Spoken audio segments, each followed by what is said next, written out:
Welcome to Cape House Cooking. In this episode, we're going to make South Shore bar pizza, or should I say bar pizza. This is a pizza very local to the South Shore of Massachusetts. They say it was invented in Brockton, and I'm from Brockton, so here we go. First thing I want to do is preheat my oven to 500 degrees. Next, we're going to make our dough. So I did cheat. I did purchase some dough, so we're going to try that.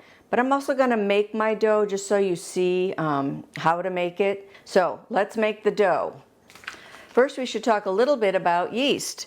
There's active dry yeast, and then there's instant yeast. So instant yeast means it's already activated. You just throw it in with your ingredients. You can always activate this. There's nothing wrong with doing that, just to make sure it's still good. And you probably should check the dates on your yeast for expiration.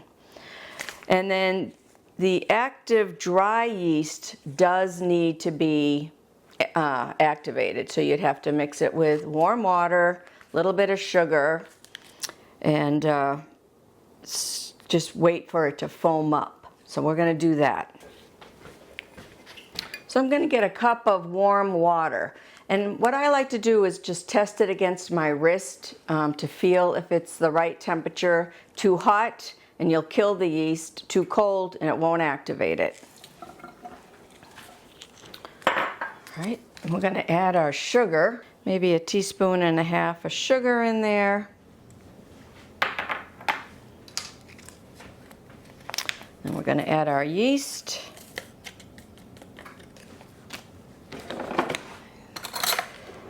Stir it up. If it's winter or chilly or drafty in your house, you want to set this in a warm spot, but it's summertime, so we're just going to let it sit on the counter, and it should get nice and foamy in a few minutes. And that's really how you test and proof your sugar, your yeast.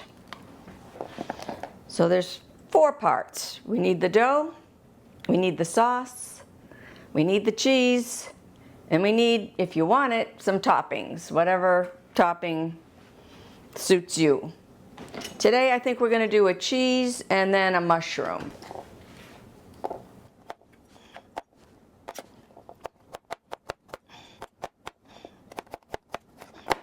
So another shortcut is you can buy the pre-peeled garlic, and boy, I think it's a great shortcut.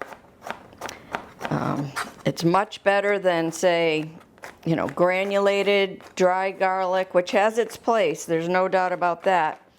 But if you're making a sauce, I do like to use fresh garlic. All right, so that's good. Ooh, I just saw this foam pop. That's pretty exciting. We know that we're on our way to a great dough. I grew up on the east side of Brockton, and when we were going to get pizza, we went to Christo's Pizza. It's not there anymore. I believe the Massasoit Community College took over that whole beautiful Christo's building. But when I was in junior high school, I used to walk home from East Junior High, and if I was lucky, on special occasions, I could stop in at Christo's and buy a cheese pizza to go for 99 cents. And I mean, wow, 99 cents. That was a while ago. Just want to get this sauce on the oven. Not that it has to cook for very long, but it's going to get it going so all those flavors can come together.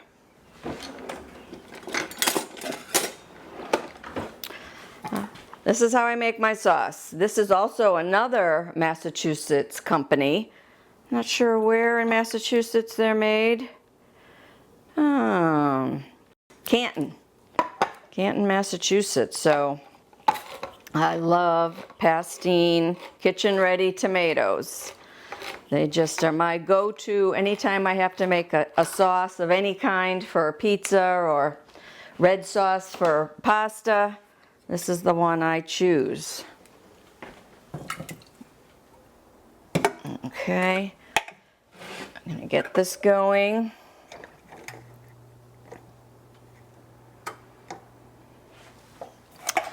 I like to add just a little bit of water to it.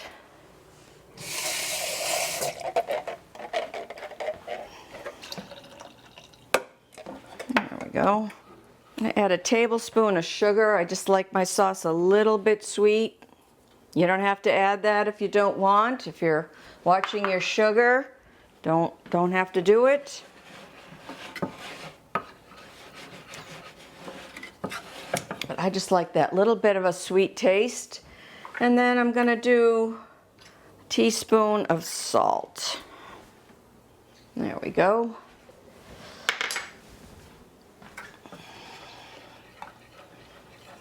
And a couple tablespoons of olive oil.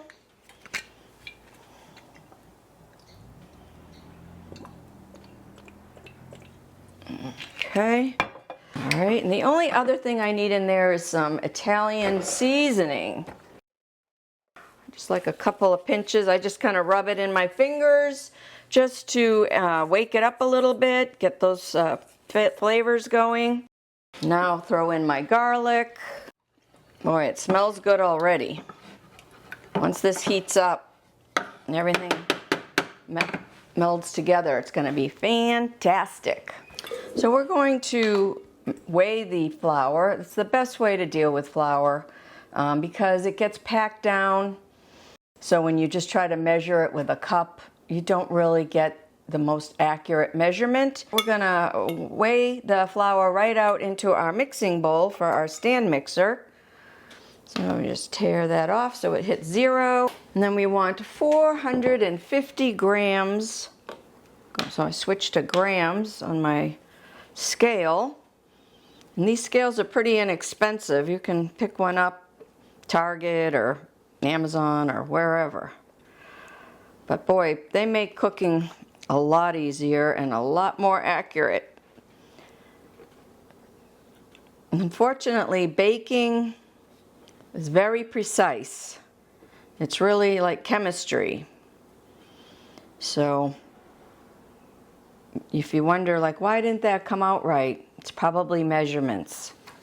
When I make my regular pizza, this isn't the dough recipe that I use, but this is the bar pizza recipe. So we're gonna try this dough. And the crust is different on a bar pizza. It's just thin and a little bit greasy. It's kind of soft and crunchy at the same time. It's sort of different than your traditional Italian pizzas. And then I'm going to add my foamy yeast that's been activated. And then 1.5 teaspoons of salt. To make pizza dough, you're going to use a dough hook. Don't use a paddle. Now, if I was making my regular dough, I'd let this go for 12 minutes, but this is a very short mixing time, just a couple of minutes. And then, believe it or not, it calls for melted butter. So I have 2 tablespoons of melted butter, and I'm going to add 2 tablespoons of corn oil.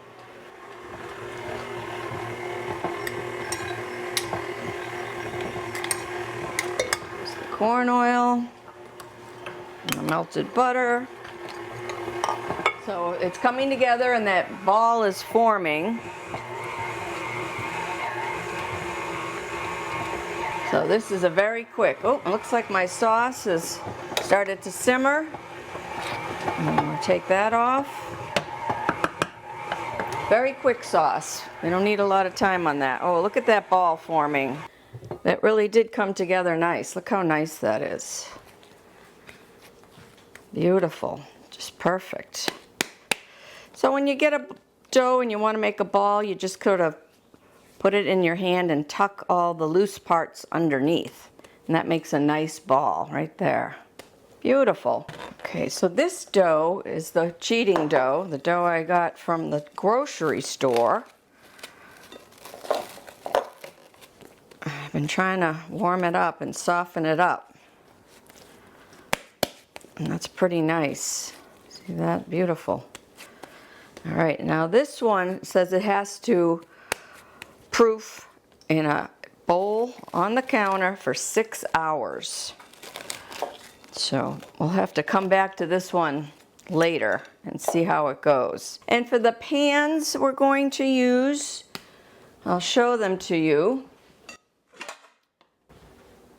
These are the South Shore Bar pizza pans. They have a rim on them. I think I bought them on Amazon. And it says to brush them with corn oil, and we want to put 6.5 ounces of dough. And one thing about dough is you don't want it to dry out. So I'm going to put a little bit of flour down. So now we have our 2 balls of dough for these pans. Let's cover these up while I grate the cheese. You could use a damp, clean damp dish towel to keep the moisture in, but I find a little piece of plastic wrap works fine. There we go. That works great. So let's do our cheese. I put the cheese in the freezer because it's easier to grate when it's hard. So some people in some pizzas will use fresh mozzarella, but if you're making a traditional, pizza with, you want regular mozzarella because it melts completely different than fresh mozzarella. Fresh mozzarella just sort of, I don't know, kind of mushes into a ball, but this will spread and melt and give you that real traditional cheesy flavor. Now for these pizzas, the trick, cheddar cheese. So I like to do a mixture. Some people say the South Shore Bar pizza is just cheddar cheese. I can't do it. I have to have a little mozzarella in there. So, and we can do the mozzarella. Actually, if I face it the other way, I think I can separate them a little bit so I'll know what I'm grabbing. I'm just going to brush these pans with a little corn oil so they release from the pans. And it gives that crust just a real different texture than, say, something that you've cooked on open on a pizza stone. It's just very different. All right, so let's roll some of this out so we can get it spread out a little bit. We can get it. It has to go all the way to the sides of this pan. Sometimes if the dough's not cooperating, you just have to cover it and wait. Unfortunately, that's just the nature of dough. So this whole bar pizza started back in 1947 at the Cape Cod Cafe in Brockton, which strangely was named the Cape Cod Cafe because that was the route you took to get to the Cape. Not that the restaurant was actually, or bar was actually on the Cape. So Mr. Jamoulis, called Papa Jamoulis, owned the Cape Cod Cafe. He bought it back in 1947 on Main Street in Brockton. And Brockton was just full of factory workers. It was called the shoe capital of the United States.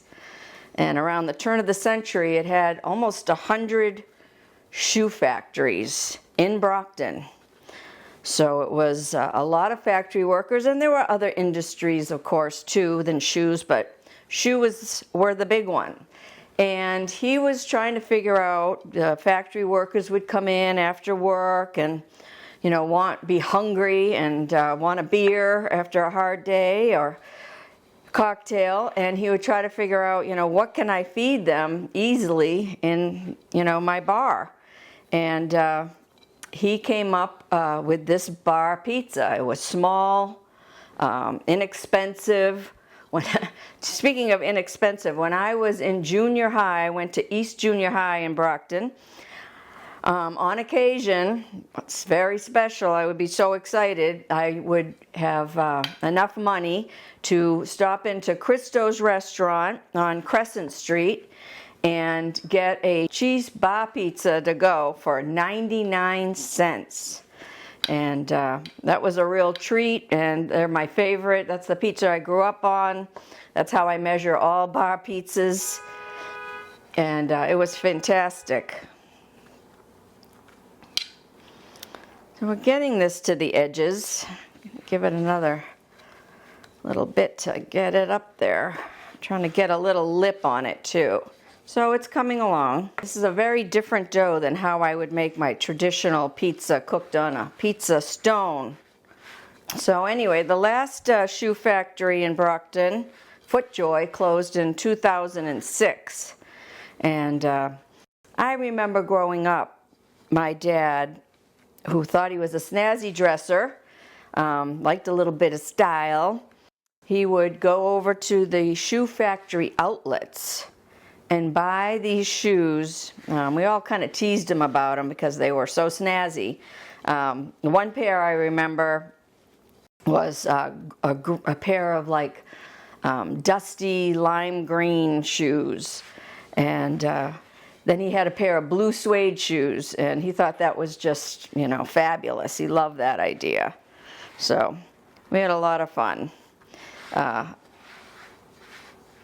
He would come dancing down the hall in the morning in his fancy shoes, whistling and singing a song.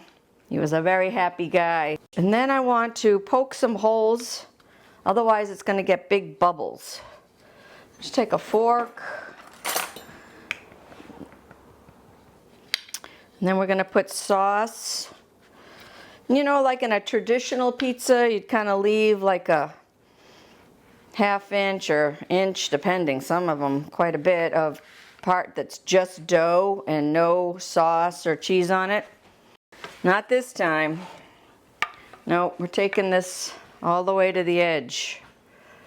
I'll put the sauce on.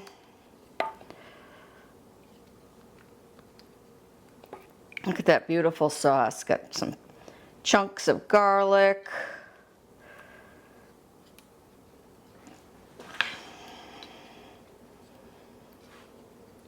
And really, you know, pizza making is really about balance of ingredients. You know, some pizzas you pick up and they just flop over, and you're like, maybe there's too many toppings on it or too much sauce. So you just want to kind of think about your balance when you're making it. So let's try this. We'll throw on the cheese. Uh-oh, there goes my fork. So let's see, there's some mozzarella. And like I said, cheddar is the go-to cheese for these pizzas. Here we go.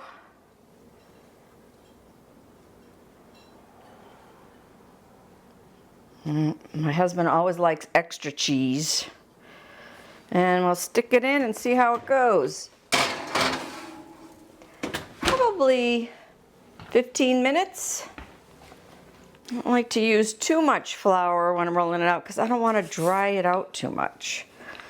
But we've got to encourage this to roll out into a circle.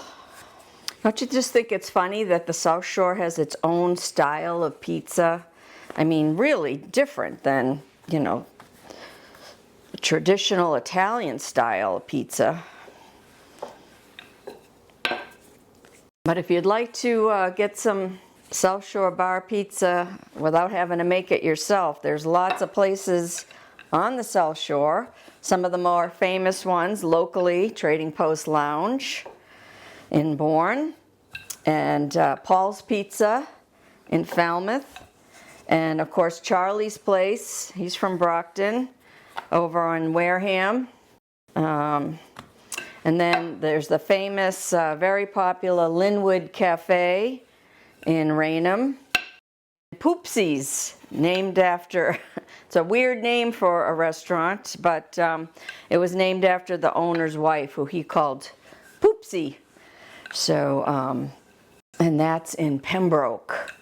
This one is rolling out a lot faster. I think it was just a little bit extra time. A lot faster than the last one. Was a little bit of a struggle to get into the edges of the pan, but this one's just sliding right over. Yeah, this one we're gonna make a mushroom pizza. We're gonna put our mixture of cheddar cheese and mozzarella. There it is with the cheese on it. And the mushrooms do have some water content, so you want to keep that in mind. They might release some liquid, so I wouldn't just, you know, put 10 million mushrooms on there. And like I said, it's balance, really. You know, you can't have your ingredients too big for your base. So sometimes it's a little bit of practice, and it's a personal preference. Some people like those floppy pizzas and they fold them up, those big New York style pizza, and they fold them up to eat them. You know, pizza's just so diverse and wonderful. Just clean up a little bit. I am so excited to see how this turned out. And I remember I cheated. I used Market Basket's pre-made dough. Oh, my glasses steamed up. Wow. What do you think? Looks like bar pizza to me. You see that nice lacy edge there? Some of my favorite part right there. Come on. There it is. Oh. There's something about that little burnt edge that has sauce, a little bit of cheese. Yum. I could just, how do you make a whole pizza of just edges? You can't do it, but I like the middle part too. So we're gonna let that cool for a few minutes and then we'll slice it up and give it a try. So cupcakes here, because one of Cupcake's favorite dishes is pizza, huh? You love pizza. Yeah, a tiny bit, yeah. All right, so I think it's been long enough. Let's see if we can slice this up. All right. Should we try it? Ooh, uh-oh. No time to try it. Look, how about this one? That looks good too. Now, see if we can get this one out. This one just went a little bit better. I think the dough is just a little bit further along, so it's easier to work with. And I'm not sure I got some of the lacy edge there, you can see. But I don't think we got as much of a lacy, ooh, that's hot. Lacy, well, yeah, maybe we did, but isn't that a beauty? Well, I can't get enough of that lacy edge, I'm sorry. I love it. All right, we'll let this one cool, and we will try this one.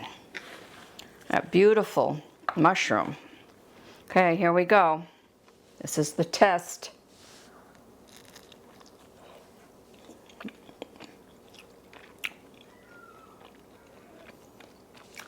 It's close. You could definitely use store dough and be pretty happy. So this is the dough according to the bar pizza recipe that I made at the beginning of the show, and it's definitely doubled in size. Need a little flour. Doesn't stick. Hopefully that's enough. It even feels different. You know, it's much less, there's not as much pushback. Much easier to stretch out. Oh yeah, different, very different. So I hadn't waited the whole 6 hours which will affect flavor more than anything. Get my pan, because we are rocking this. Just gonna get some corn oil on this pan. There we go. Let's see if we can stretch this out in the pan.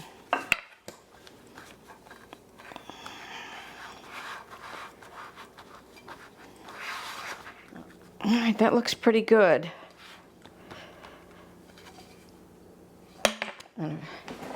Hit it with a couple of holes, going all the way to the edge, hoping to get those lacy edges. How about we just use cheddar? No. My husband always likes extra cheese. All right, 15 minutes. So I'm just gonna take the rest of this dough and wrap it up in 6.5 ounce balls. Put it in the freezer. If I was gonna use it in the next day or two, maybe I'd just put it in the fridge, but I'm not gonna get to it, so I'm gonna put it in the freezer. You know, it's amazing, this dough from the recipe for the South Shore pizza, and then this dough from the store, I mean, it's just totally different. I just want to say this is also a great sauce for lasagna or ravioli or pasta. It's easy and quick, and oh, I got dough on my hands. Always delicious. Oh, here we go. Okay, let's see how it came out. Oh, yeah. That looks like a South Shore bar pizza. Ooh, I see some nice lacy black edge there.